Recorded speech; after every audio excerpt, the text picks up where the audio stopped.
महफिल सजी हुई थी। खुदा के दीवाने, खुदा के नशे में मतवाले हुए एक के बाद एक कव्वाली गुनते जा रहे थे। इन रूहानी सुरों ने ऐसा समा बांधा कि हजरत निजामुद्दीन भी सुध-बुध खो बैठे। उसी रूहानी मस्ती में उन्होंने अपने हाथों में रुमाल बांधे और झूम उठे। खुदा के इश्क का सुरूर इस कदर चढ़ गया कि हजरत गाने लगे, खुदा, लानत है हम पर। हम तो उस धोबी के बेटे की तरह भी न बन सके। आसपास खड़े सभी शिष्यों ने सुना, पर हजरत की मस्ती में खलल न डले, इस कारण से किसी ने इस पंक्ति का मतलब नहीं पूछा। महफिल खत्म हुई।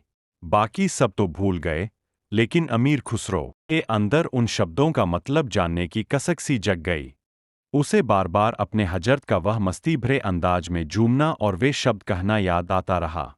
मौका पाते ही खुसरो ने हजरत से पूछ ही लिया, मेरे औलिया, उस दिन जो आपने धोबी के बेटे का जिक्र किया था, उसका मतलब जानना चाहता हूं। उन लफ्जों से न जाने क्यों खुदाई इश्क की बहुत तेज महक आती है। हजरत भीना भीना सा मुस्कुरा दिए। उसी मस्ती भरे अंदाज में अपने प्यारे खुसरो से कहने लगे, अरे खुसरो, तू ठीक समझ। खुदाई इश्क की खुशबू सच्चे आशिक पहचान ही लिया करते हैं। बहुत समय पहले की बात है। एक राजा था, जो धोबी राजा के कपड़े धोता था। उसी धोबी का बेटा राजकुमारी की पोशाक धोया व इस्त्री किया करता था। धोबी के बेटे ने कभी राजकुमारी को देखा नहीं था, पर फिर भी उसे उससे इश्क हो गया। इसलिए वह राजकुमारी के कपड़ों को बड़े प्रेम से धोता, उन्हें इस्त्री करता। जरा सा भी कहीं से कोई धागा निकला होता, तो उसे बेहद एहतियात से सिल देता। उन कपड़ों को धोते समय वह दिल ही दिल में राजकुमारी को याद करता, उससे बातें करता।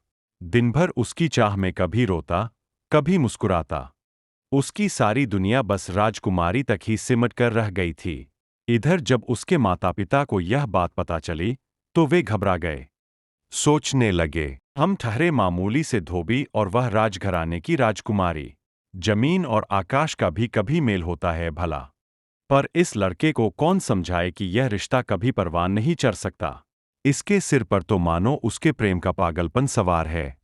यह नहीं समझेगा। इसी सोच के चलते दोनों पति पत्नी ने एक तरकीब सोची। एक दिन धोबन अपने बेटे के पास गई और मुरझाया सा चेहरा लिए बोली, बेटे, तुझे मालूम है। और इतना कहकर वह जोर जोर से रोने लगी। बेटे ने घबराकर कारण पूछा। धोबन रोते रोते कहने लगी, आज तीसरा दिन हो गया है उसे गुजरे। बेटे ने पूछा, कौन गुजर गया, अम्मी? धोबन बोली, हमारी राजकुमारी जी, जिनके तू इतने समय से वह कपड़े धोता आया है। यह सुनना था कि बेटे के चेहरे का रंग एकदम पीला पड़ गया। उसने धीमे से 3 बार पूछा, क्या वो सचमुच नहीं रहीं? तीसरी बार भी जब हाँ सुना, तो वह जोर से चिल्लाया और फिर हमेशा के लिए खामोश हो गया। अल्लाह को प्यारा हो गया। कुछ दिनों के बाद धोबन राजकुमारी के कपड़े लेकर राजमहल पहुंची। जब राजकुमारी ने उन्हें देखा, तो कहने लगी, आज इन कपड़ों को किसने धोया है? ये उतने साफ नहीं दिखते, जितने हर बार होते हैं। आज न तो इनमें वह निखार है, नहीं चमक। पता नहीं क्यों, पर इनमें वह बात नहीं, जो हमेशा हुआ करती है। यह सुनकर धोबन रोने लगी। सिसकियां भरते हुए उसने राजकुमारी को सारी घटना कह सुनाई। राजकुमारी ने जब उसके बेटे के प्रेम की दास्तां सुनी, तो हैरान रह गई। पल भर के लिए मौन हो गई। फिर उसने उसकी कब्र पर जाने की इच्छा जाहिर की। कहानी के इस पड़ाव पर आते ही हजरत ने खुसरो को बड़े प्रेम से देखा और बोले, खुसरो, मालूम है तुझे? जैसे ही वह राजकुमारी धोबी के बेटे की कब्र के पास पहुंची, तो क्या हुआ? खुसरो की बड़ी बड़ी आंखों में सुनने की तलब साफ दिख रही थी। हजरत ने हवा में हाथ लहराते हुए कहा, अरे, वहां तो एक नायाब अजूबा घट गया। उस आशिक के दिल में तड़प और मोहब्बत का ऐसा उफान था कि राजकुमारी के नजदीक पहुंचते ही उसकी कब्र में जगह दरारें पड़ गईं। आहा!